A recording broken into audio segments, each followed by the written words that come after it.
Come 2027, the Northerners will vote for Peter Obi massively. So last month, Peter Obi came out and complained that his life is in danger, that he might not even be alive to contest the 2027 election. So in this particular video, it has been confirmed that everything Peter Obi said is nothing but the truth. So someone called Chief Dan Ulasi from the north and told him that come 2027, Peter Obi will win the election. But they're afraid whether Peter Obi will be alive, that he should be very, very careful. That the North, they are waiting for 2027 to come to vote for Peter Obi massively because they cannot continue like this. You guys know that Northerners, they are really seeing Shege Banza in this Tinubu's government, both the North and the South. Like every one of us, we are just suffering under this Tinubu's government. So it's not all about the North or the South. It's all about like what Nigerians are seeing right now under this Tinubu's government. Just as Peter Obi always said that Northerners, they are not buying bread cheaper than the Southerners, right? So this Tinubu's government is affecting like everyone, but the Northerners are ready to vote for Peter Obi massively come 2027. So Chief Dan Ulasi really reviewed like a lot of things in this particular video, which I would love you guys to relax and watch the video to the end. And please, if today is your first time here, don't forget to subscribe, turn on the post notification for more updates, like and share. Don't forget to leave your thoughts in the comment section as always. So let's go ahead and watch the video. I'm going to be right back. Everything about life belongs to the Creator. Unfortunately, is that people don't even understand the environment where they operate. When you don't understand your mother and your father, then you have a problem. You live in a country where the country as Nigeria cannot honestly tell you the number of its citizens. If you are married today and you have a wife, you know she has 1, 2, 3 or 4 or 5 children. If you have 2, like it still happens in most of our environment, you should be able, the first question you answer is to know this is my wife or these are my wives and this is the number of children I have. Anybody who misses that basic principle of life is a failure. That is why, unfortunately, I have classified Nigeria almost a failing country because it cannot tell who are its citizens. Where are they? Where are they coming from? Are they in Nigeria? Are they in Sokoto? Are they in Enugu? Where are they? And it doesn't mean anything to anybody. That is why when, before the interview started, so much hunger in the country. Should there be hunger in a country where God has blessed with enormous amount of human and material resources? Should there be hunger? People who don't have oil doing much better than we are. So it's consequential on behavior patterns. Dishonesty is becoming a genetic part of Nigerian life. If you enter into public office and you live a life of honesty and you come out, your people say you're a fool. Don't you see Mr. Okeke, Mr. Mohammed, ordinary chairman of local, 6 months, he's come back with a new chip.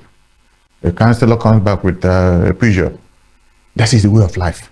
Nobody thinks of the common person that helped them to get there. And this is why I was listening to an argument people were making. They said, why do people take 5,000 or 10,000 from the polling booth? And I asked somebody, why wouldn't they take? And somebody very responsible to return. I said, civilized. I said, why? Will they see that person again? They will never see that person again. Unfortunately, they will never see that person again. So that money in his hands, though fraudulently acquired, is the only, even if it's one day he feeds or she feeds her family with it, he said you can go to hell because nobody remembers them. 774 local governments, water is not running anywhere in 21st century Nigeria. And you don't think we need a democratic revolution? This is why if it's the same God I worship, Peter Obi will president-elect by the grace of God, unless he doesn't want this country to stand.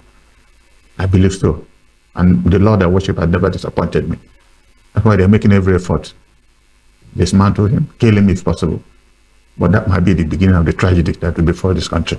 All right, so before we go deep into that, let's go to the roots. All right, you are a political technocrat, one of the founders of the PDP. Yes.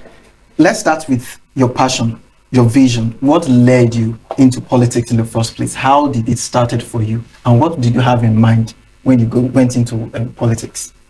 Well, it's an exciting question because unfortunately, most people didn't know that I was born into a political family. Okay. My late father, who died in 2009 at the age of 97, if you were, well, you were not born before the war. He was the chairman of NCNC in the whole of northern Nigeria and president of Igbo State Union in northern Nigeria. So I lived in a house. Then I was in college at St. Teresa's. If you come back on holiday, when the phone rings, it's either MI or Zik is ringing, giving a message that will be distributed to all Igbos in the north. So I watched the development of Igbos standpoint. I saw the Civil War. I saw the pogrom. I saw the development. My number is B/009. I was among the first officers commissioned in Biafra. I had just finished my high school at St. Teresa's College in Soka, and I was teaching at the Queen of the Rosary Secondary School. And every day, my late friend now, Emeka Nigeria, who was then president of the Student Union in the university, they would rush into the classroom. We couldn't understand what it meant. But when you get to Enugu railway station, you see where we fought the Civil War. You see women with open stomach, people with one eye, one hand. And I said, like I said, the last interview I had on Arise or I said, I have so much respect for the far north. Those killed during the program were not in Kano, Kaduna, Sokoto, between Plateau and Makade, what used to be Benue Plateau. And listen to what their governor said. Plateau governor said a week and a half ago, or 2 weeks ago, that prompted my interview with Arise. Immediately said, Ndoka Baibana said, I must stop. I said, this was where the Igbos were killed. And this governor was apologizing to the Igbos. What did he say? That if what they know now, they knew then, that they will join the Igbos to fight the rest of the country. Didn't you hear that news? That was governor of Plateau State, president governor, not yesterday. That was a significant development in the history of this country. That if they know now what they knew then, they would have joined us in the Civil War. We were in PDP together. In fact, he sits next to me most of the time in meetings, and I don't talk to him, and he knows why. But I said, he's seeking for election, second term. And he knows that Igbos constitute more than 20% of the whole plateau. And he needs our votes. All the time union people have been calling me. I said, no. If he's the only available alternative, vote for him. At least he's made an open confession. Let the rest be for God. So the political process is there hope? What we're seeing. If you go to the background of Dr. Nnamdi Azikiwe coming back from America with the American Presidential Initiative, he thought Nigeria was a function of statistics. He went from Lagos to Kano to here, and he settled from Ghana. He came back to Lagos, and then finally there was the first election in 1952 or 53, where NCNC, after Herbert Macaulay had passed on, swept Western Nigeria, at least the form majority. And Zik was head of government business in Western House of Assembly. And Akinloye came up after conspiracy with, what is the name of the former premier of Western Nigeria, Awolowo, and bowed before Zik and shifted to the opposition. Two other people went across and we lost majority. And Zik ceased to be the head of government business. That came also an unfortunate development because he was forced to come back to Enugu. And conspiratorial theories came up and they removed Yoita, who was head of government business here, and put Zik in. That particular problem manifested our loss of the Civil War. That's why the South never supported that until the end of the war. I have been making effort over the past 20-something years, reconcile them. It's not been easy, but we're working. These are areas I don't like to enter into. It's very emotional for me because we lost thousands of lives in this stupidity. So in 1998, a few of us met, myself, Alex Ekweme, were following him, later to Nwankwo, even Ateze showed a lot of political interest. So we said, which way forward? And we should make an analysis. Which way forward? Finally, Dr. Emma invited us. When we came in, he looked at me and said, "You're Shifola's son." I said, "Yes, sir." "How is your mother?" I said, "She's late." He wept. He said, "She used to cook for us as premier when I thought the northern states, it's a place in Kaduna who eats. But that spirit does not exist anymore." So, but the summary of what I'm saying is that they were politicians who had the best interest of this country at heart. In Enugu here, a northerner, now I'm forgetting his name, was the mayor of the city of Enugu. A northerner. Then it was, an anathema to think about it. But an northerner was mayor of the city of Enugu under NCNC. Alvan Ikoku, SG Koku defeated his father in state assembly election. You can see how politics evolved. And they go back to the same house. Because when we formed PRP, I was asking SG, how did you manage to live in the same house with your father? He said, well, he's my father. He owned the house. So we'll come back there. When I come back, my mother will give me food. You will eat and go through to their party businesses. Yes. Sir, at what point did we lose it? And Nigeria quietly slided into tribalistic nation that is taking us to the point of extinction.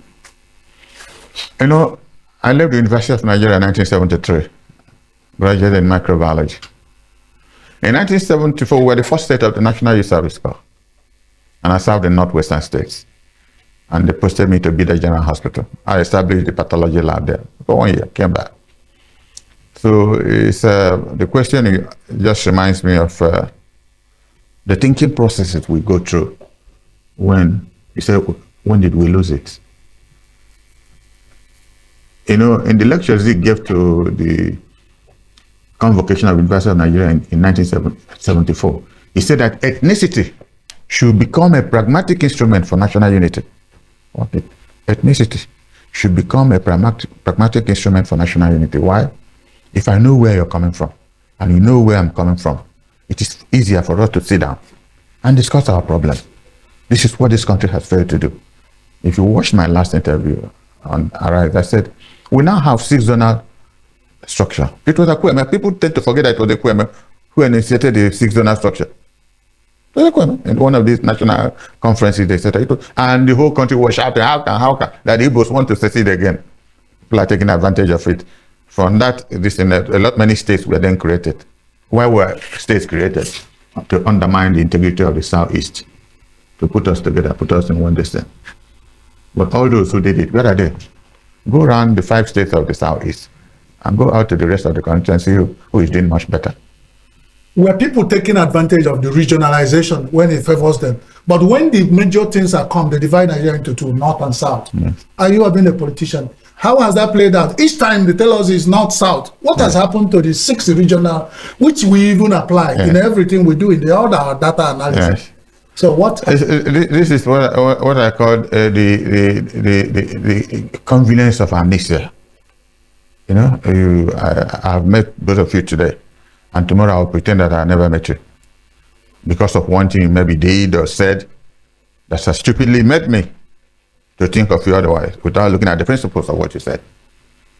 And I said, the 6 component parts of this country have to sit down to know what our problems are, what are the differences, how do we manage these differences, if we must live as one nation. Because we don't have a country. We don't have a country.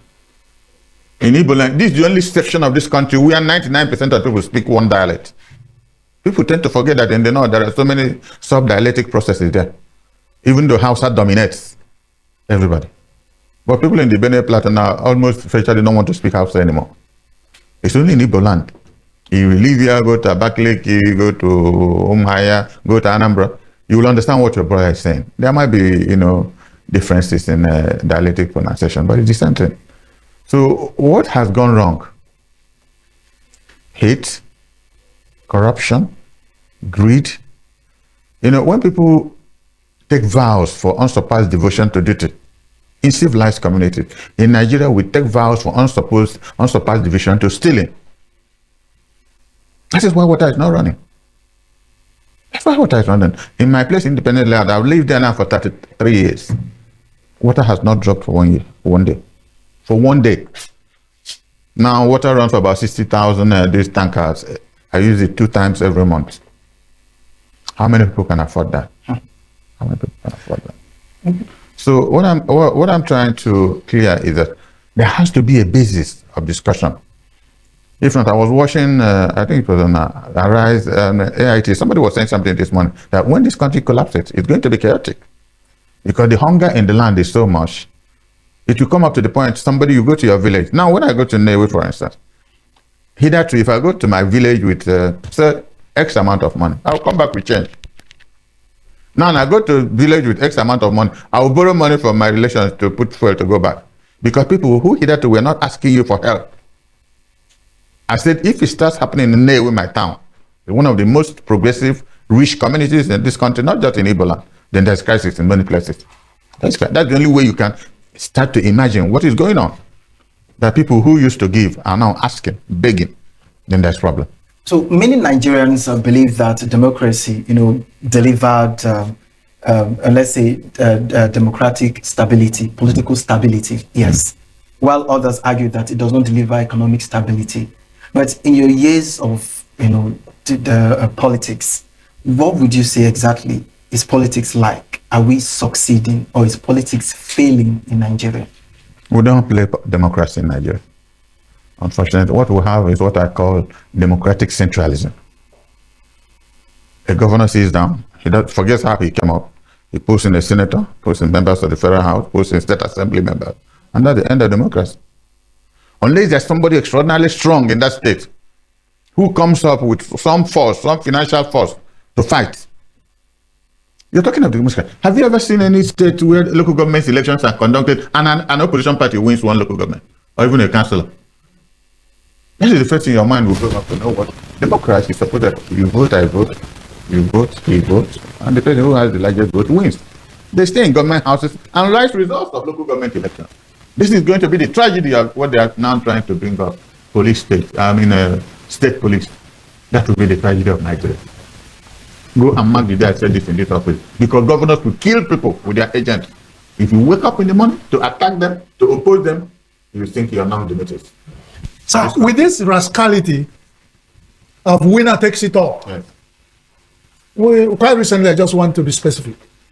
Cardinal Onaiko, at 82 years, joined the Conference of Catholic Bishops to go and pay visit to our president. The outcome has been breaking the internet with so many rascalities and abuse, and this is part of what you have said, winner takes it all. As a long-time Democrat who has played politics from the early days, thank God for your life. What do you think? Well, you said no hope? I spoke with Onaiko 4 days ago. I didn't know how he got my number. And I was almost weeping. I said, why did you call me? He said, I watch you every time. When I wake up in the morning, I go around the station to know where you're having an interview. I learn a lot when I listen to you. And I use your courage and bravery to say something. And they're insulting me. I said, is that all why you called me? They were shocked. I said, I wish I was looking at your face. Is that all why you called me for the first time in my life? The cardinal called me. I said, I was trained an Anglican, but I was trained by the Catholic Church from class 1 to upper 6. So I entered the university. So I have so much respect and love for the Catholic Church. You listen to what Tinubu is saying, who is a Muslim on one side and his wife a top Christian, in fact a pastor in Redeemed Christian Church. Is that what you think? Did that give you sleepless night? To think of those that the Lord has condemned already, instead of your offering service to save humanity. He said, Shivdan, I'm sorry. I said, such things do not bother you. Pray for them, because they are handling the affairs of all of us. So that God will help them not to steal more. If we give them 1 naira, let them steal 20 kobo or 30 kobo and use 70 kobo to work. The unfortunate thing, you give them 1 naira, they first take 50 kobo. And when they start working and see that the remaining will not do, they eat the rest. I say, Lord, that is why there is no water, there is no roads. Water, the basic necessity of life God gave.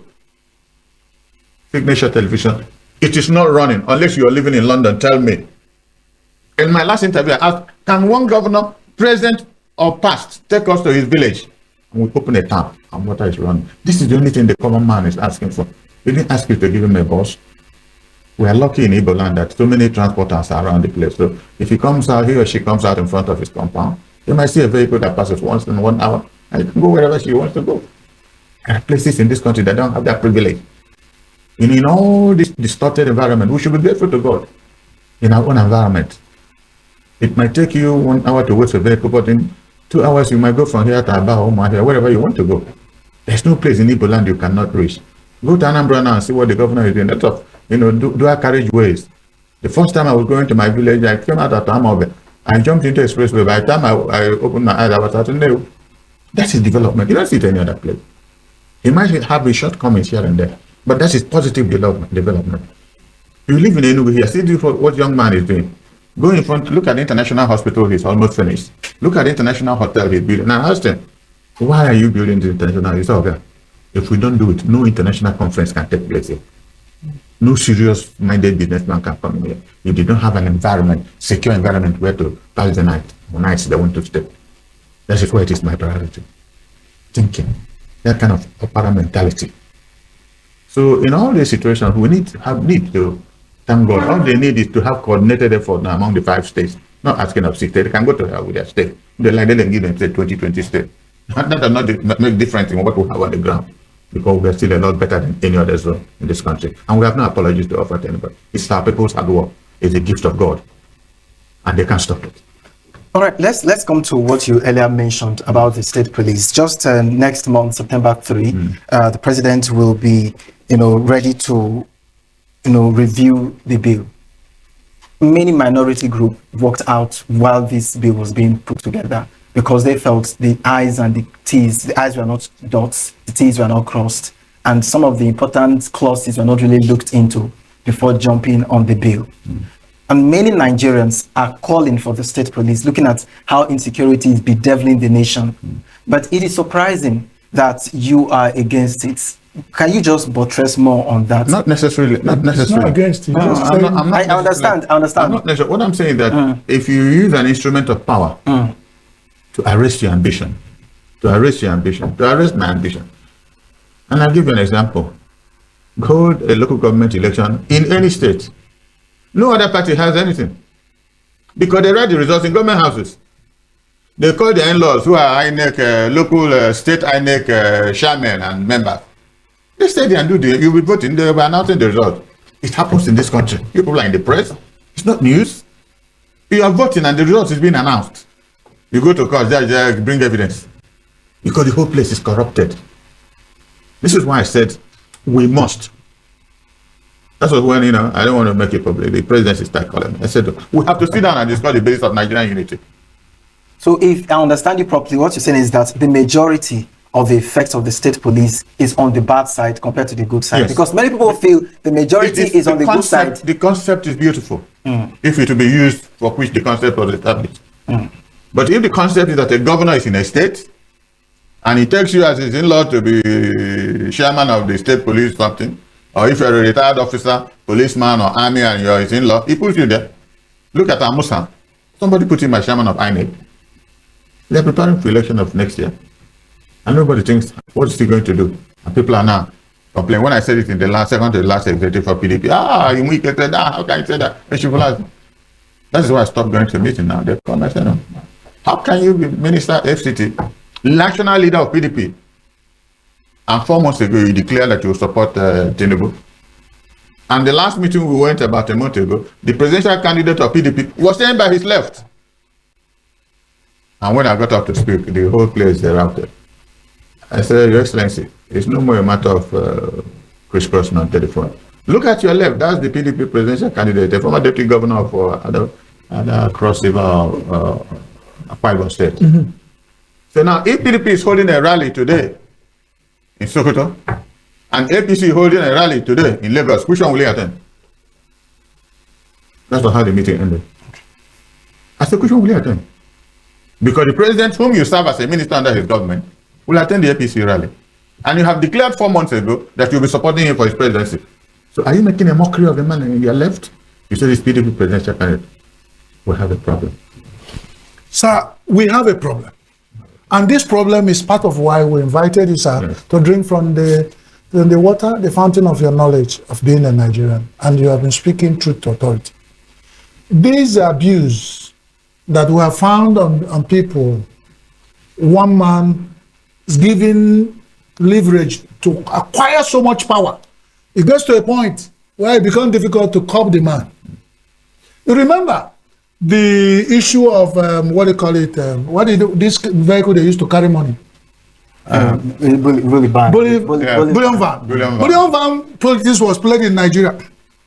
It was gradual. And some people gathered so much power. The system gave them so much power that a Nigerian will beat his chest to say he has over 500 billion in circulating in Nigeria. And we are talking about people who can earn 5,000, they're going to the same market with him. What can these people buy? And when they begin to buy, they continue to buy. Who will stop them eventually, sir? Is it a question? Yes, sir.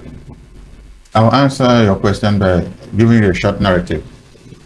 I've been chairman of National Republican Convention in Anambra State during the June 12th election. Go into your record. That was the only state Ezife was governor, and I was the opposition party. I beat Ezife in Anambra. Even though the last time they maneuvered and said it's now he had 41, 51, I had 49. I did. So, what was my candidate's name? The Kano... Rimi? No, not Rimi. Okay. Tofa. Okay, yes. Tofa was the presidential candidate. June 12th election. So, why I remember this was when we went with Ekweme to Jos after PDP, the first PDP convention to bring out a presidential candidate. Shehu Shagari had organized the whole northern delegates into Jos. And we came from Enugu by road, went by road. Myself, Leighton Badnuju, a couple of other people. Many of them are late, I don't want to remember that. So we went by road, we came into Jos. Abdul Salam Abubakar was the head of state. But Ibrahim Babangida was in Jos. And there was nothing Shehu Shagari did not do to make sure Ekweme emerged as the presidential candidate. About 5 o'clock in the morning, voting hadn't started. Then we are called, myself, latest Senator Obi, who was there? A couple of other people were called to a place.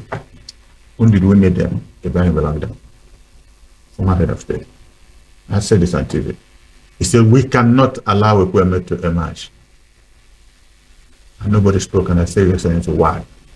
He said, because we removed him and Shagari with a coup. It would be foolish and naive of us to allow them 10 years after to take over power. We don't know what they will do with us. So Obasanjo must go in. He left the place weeping. When I said this on an interview, people were weeping. I think it was an narrative. So it was the most frustrating day of my life. That was when this country melted. Because if Ekweme had taken over this country, in that first convention in Jos, this country would not be where it is today. All you needed was a leadership. If you give Peter Obi Nigeria, he will turn it around in 2 years. All you need to turn a place around is not to be a thief. Every other person following you will not be a thief. They must perform. That is what we lack. There's no performance, no love for country. And when I started, I said people take vows of unsurpassed devotion to duty. We take vows of unsurpassed devotion to stealing, to fraud. Get rich overnight. You see your brother goes in as council, 2 months, he comes back with a small vehicle. He goes in as chairman of local government, he comes back with a jeep. How does this money come around?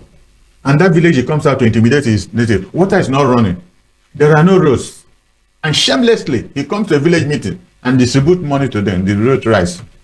We have a problem. We have so many people like you, sir. But you can only have so many people like you. But this is that's what we're saying. Now, is it that some people have cowed the elders like you, which were many all over Nigeria, and Nigeria is degenerating? The country has been cornered with fraud. Get rich overnight. Nobody. Go to Abuja. Let me give you an example where you win. Stand in front of the federal secretariat. The road on your, depending on where you're coming from, if you're coming from Hilton Hotel, Transcorp Hilton, you turn left is entering the National Assembly. Stand there for 1 hour, you will weep for this country. You see the latest jeep made everywhere in this country, entering legislators coming with 1, 2, 3 jeeps. Is that the country that you're asking me how we do it?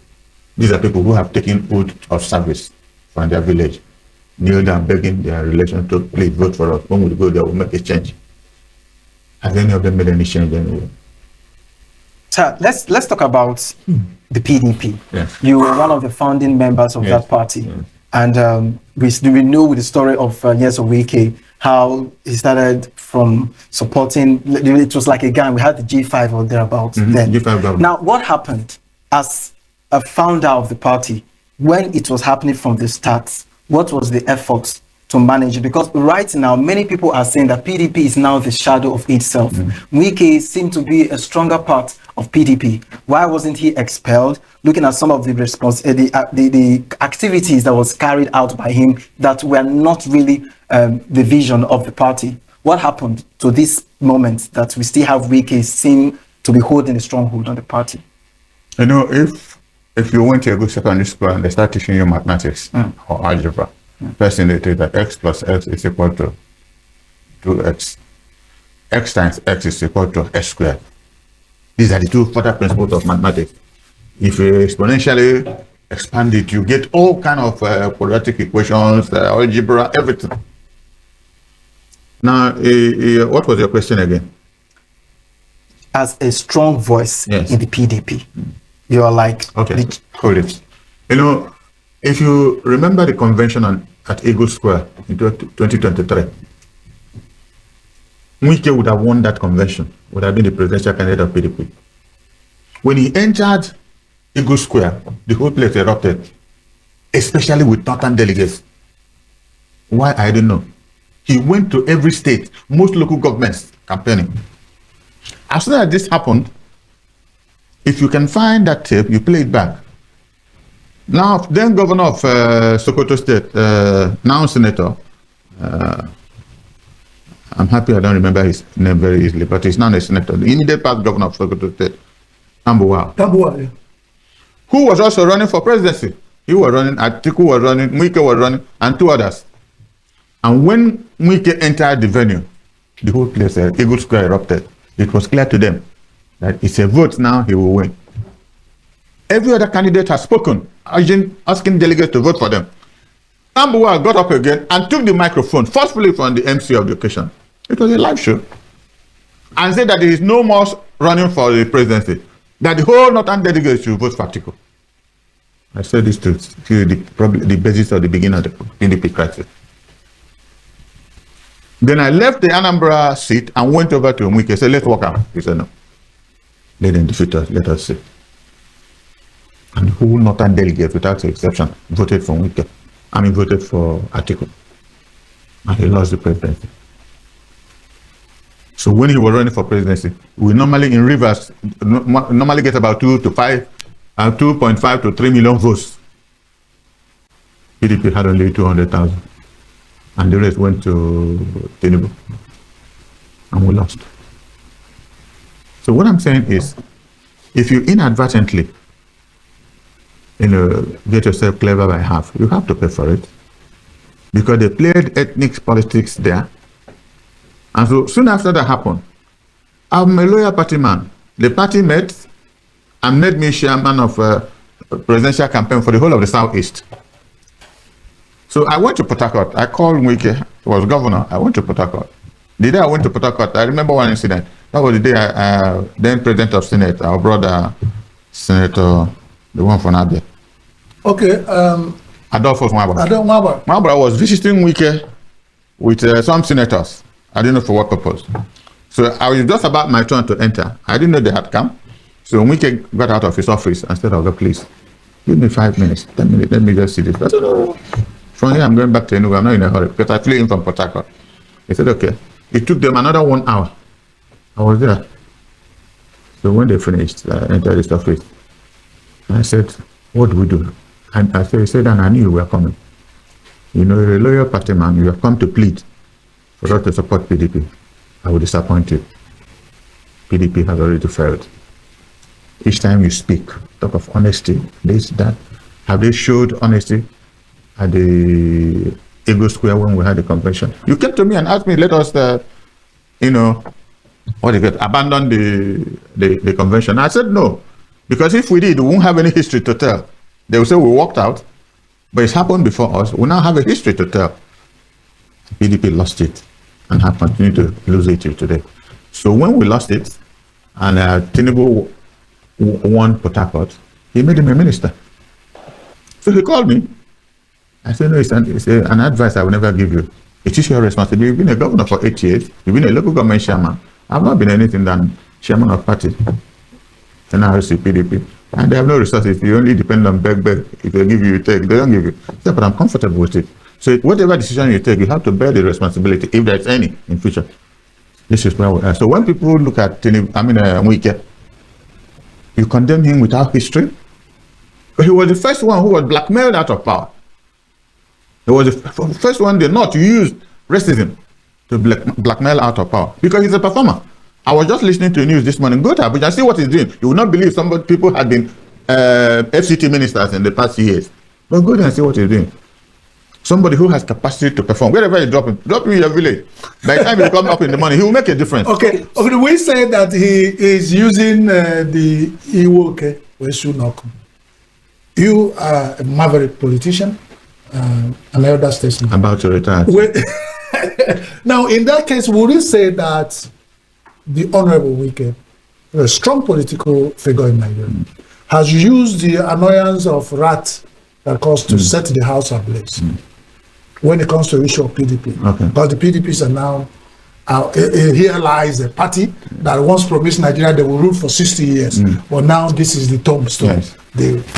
Well, if you had watched my interview on Arise 2 weeks ago, I just answered this question. That's why I'm on a different, what do I call it, with him now.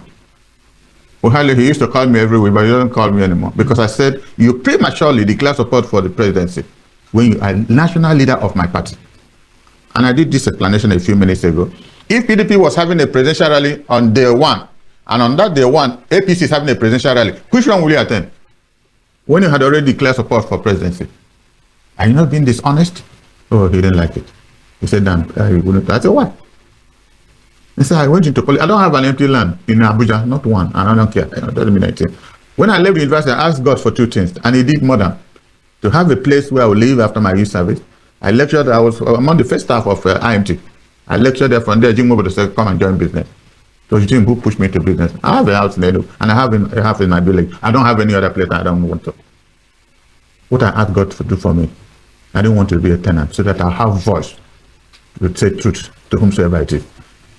Because when I was living at Obioma in 01, I would say something and they would threaten me. They would go and tell my landlord increase rent because I know I can't afford to pay. They will increase rent and I'll stop going to. That time Boniface of Fokaja or the director general of the place. He said, why did you say this on interview now? They want me to remove you. I said, remove me now if you want to remove me. So let's look at the insecurity we are experiencing now in Nigeria. Yeah. Just recently in Enugu State, a church was attacked and 2 worshippers were also abducted. Yeah. This is me bringing it down to Enugu. You know, what we hear happen in other northern states. What's your take on that and also the insecurity generally? It's only God you can ask that.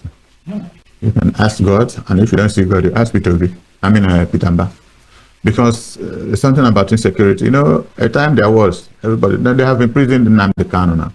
Has that stopped the problem in Nigeria? What did Nnamdi Kanu say for if I must ask? That there should be freedom for his people? Igbo should be recognized. Is there anything he said people haven't said before? Is he the one causing the crisis in Zamfara, Sokoto, all this? There's a civil war going on in this country. People tend to pretend that, something is not going on. But people are dying. Look at the abductions in Oyo State. Everywhere.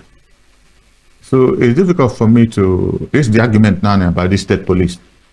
What are the conveniences of having a state police? Theoretically, it might be good for security in various states, but who are the people to be appointed to be in charge of it? The human angle comes in. So there will be no democracy. That is the most threatening thing about state police. There will be no democracy. Tell me which governor enters there will not want to finish his 8 years. They will kill you. And there are willing people in this country, paid money, they will kill you. And they kill people on a day-to-day basis because of money. How much or when they back money with power? That is my problem with state police.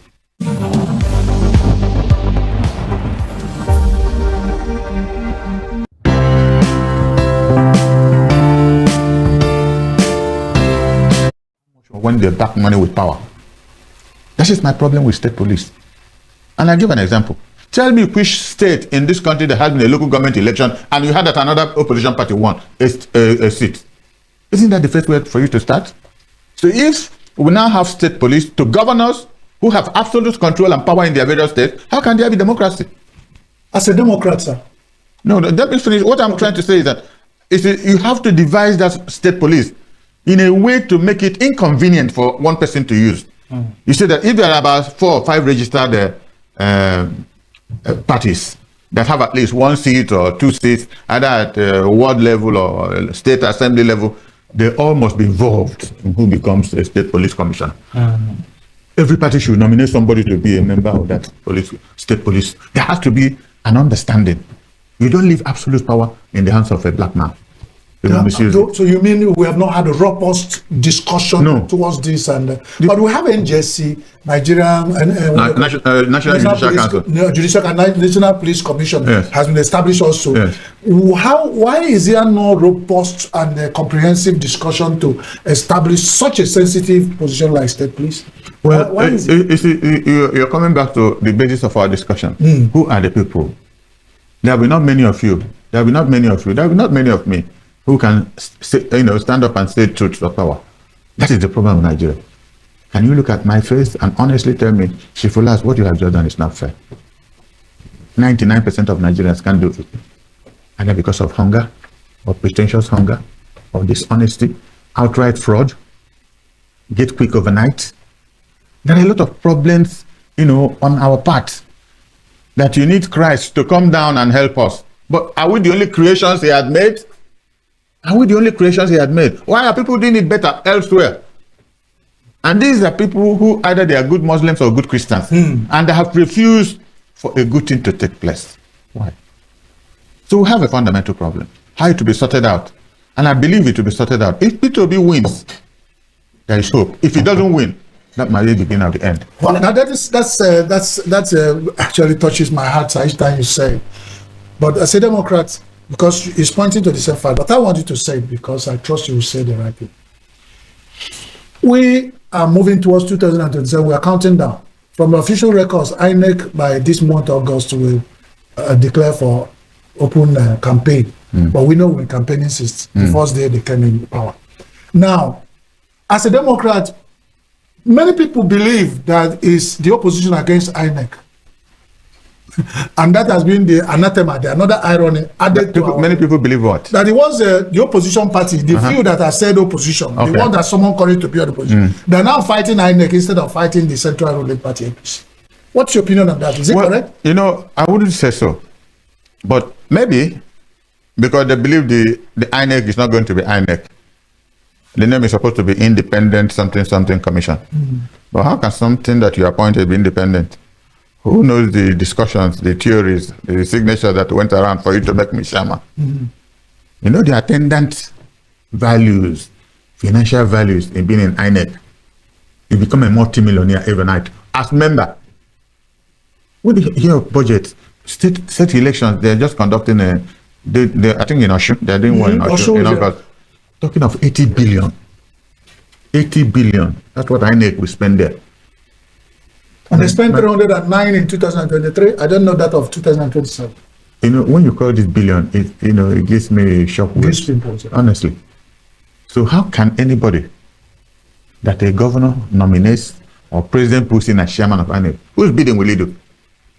That is why they are trying to eliminate P2B at all costs. And if you watch my last interview, he has been to my house 4 times, and he's personal advisor. I said, be careful. God will protect you if you protect yourself. They know if you're on this ballot, that's the end of this government. But God I worship, he will be on the ballot. Let's talk about Peter Obi just briefly before we wrap it. We're already behind time. You've made it clear countless times on this very show your support for Peter Obi and the vision you think he has for Nigeria that will work. But still looking at Nigeria, the current administration, how they've crowded all the states, different governors defecting to APC. Just when Enugu would have said they're out of the talk of APC, then the governor is in APC, of course, plus other states. Also looking at how power is strong during the election period. You also talked about the state police and how these people can take advantage of the state police to their bidding. Do you really see Obi winning the 2027 general elections? Looking at the voter apathy that the 2023 elections must have cost on many Nigerians that believed in the system and got disappointed. This is the most beautiful question you people have asked since I came in here. And the question is, he will win a landslide. The situation in Nigeria today was not there 4 years ago. People are so hungry. All Muslims praying and asking God for a change. Most of my friends in this country, because of politics, are Muslims. I won't mention it. Top Northerners Who told me in 2023 that Peter will not win? I should forget it. Now call me and say that there is no election and Peter Obi will win. Up Northerners who manage, in the North, they have kind of, democratic centralism. You call your people in the village, the town, and say the NI has spoken, this person has spoken. Unlike our area, they said Peter will win, but tell him to mind his security that they will try to eliminate him. See what happened when he went to those states. That was their first attempt. And the government said they didn't know why. Even the governor refused to see him. So there's so much conspiracy. But as good Christians, let us pray that God, and like I said when I started talking, if Peter wins, there's hope for this country. If not, at the end of the news. How it will happen, I don't know. Time you say it is shocking. It is, but that is the fact. The truth is look at people in government. What are they doing with money? If you watched AIT this morning, you will weep what people were saying. The rate of hunger in different places. Somebody was asking Tinubu, you were leading demonstration when Jonathan was president. That was the last time I traveled by road from Lagos to Enugu. Imagine when Jonathan was president. Tinubu was leading heavy demonstration against him in Lagos. Occupying Nigeria. Occupying Nigeria, God bless him. And today, he has taken over Nigeria. They've occupied and the person asked him, what are you? A Yoruba man, not even an Igbo. Yoruba man, what have you done? You're not even honest to your comments, to your own belief. You're a Muslim, your wife is a Christian. So how do you stay and eat and discuss the truth of governance? What is the complexities? I don't understand where you're coming from. Somebody from day one will be talking of, we don't know whom his parents are, the school he attended. You see, yes, they were showing it on AIT. It said, educational qualification. No primary school, no secondary school, then they got a BSc. An article was using it to make fun. So how can somebody who didn't take the primary school, a secondary school, suddenly have a BSc? How did that happen? This is the country where, and I started, I normally summarize what I would say when I start a program. If you don't know the number of your children, how can you manage a family? You mentioned Atiku, sir, and before you go, yes. Some people said he has messed up zoning system in Nigeria. Is it true as a Democrat? Because the Constitution of Nigeria allows him so to mess up. The Constitution of Nigeria did not zone north or south. This is a matter of convenience. So if he wants to waste his money, he will waste his money and he will lose. But the Constitution of the Federal Republic of Nigeria did not do zoning. Nowhere. If you come to Anambra, for instance, I developed this thing you see happening in Anambra, let the South go, let the North go. After Peter Obi was finishing his second term, then the only people who had resources to go for election in Anambra was Anambra South and Anambra Central. Anambra North had no money. And I told Peter, if this continues to happen, Anambra North, Aguleri, Otuocha, down to Obaru, we will never be governor. He said, let's start doing zoning. And we call traditional rulers, led by Obi of Onisha. And it was an unwritten agreement. This is why now anybody in Anambra knows that after Soludo, it will go to Central. After Central, it will go to the North. It's an unwritten law. But now it's convenient for us so that you don't waste your money. Just like I said, it's because of what Atiku is doing. He has a constitutional right to run if he wants to run. Because the constitution does not stop him from running. It does not say it is time for North or I am for South. And some people have said, just in passing before it goes, I wish you would stay here forever. Who are some of these politicians coming to, because these days we don't know, who are they working for? Are they together at night and in the daytime they pretend they're, having been an elder statesman, knowing political minds of people, are they working for as a group in the night and in the daytime they work for their parties, different parties that do not exist? Well, you people answered this question earlier on, because you can see that everybody has entered APC. Most governors have been 30. But are they PDP at night or? Well, they're certainly not PDP at night, because all the PDP former governors who used to call me, they don't call me again. It shows me that they're also working for Tinubu, because each time I make an interview, I say, you people are supporting Tinubu, but I'm supporting Peter Obi. At whatever little cost, whatever I can. If 10 people listen to me and vote for him, I thank God for that. If 1,000 people listen to me and because of it they vote for Peter, I thank God, because I have hope for a better Nigeria. So my people, that is it. I hope you guys had everything that he said here. Honestly, we can't wait for 2027 to come to vote for Peter Obi massively. Like, how long are we going to continue like this? Look at what Tinubu said the other day, that even before he was born, there was hunger in Nigeria. So he's not the cause of the hunger in Nigeria. This to show you that Tinubu don't know the reality on ground. He knows though, but he doesn't have the solution. Like, we really need someone that knows like what he needs to do as a president of Nigeria, and that person is nobody but Peter Obi. So make I bring this update to you guys. I hope you truly enjoy watching. Please do wait to subscribe, just as I said before, and turn on the post notification bell on, so that anytime I upload a new video, YouTube will notify you. Share the video, give it a like, and also leave your thoughts in the comment section. I will see you guys in my next update. Goodbye for now.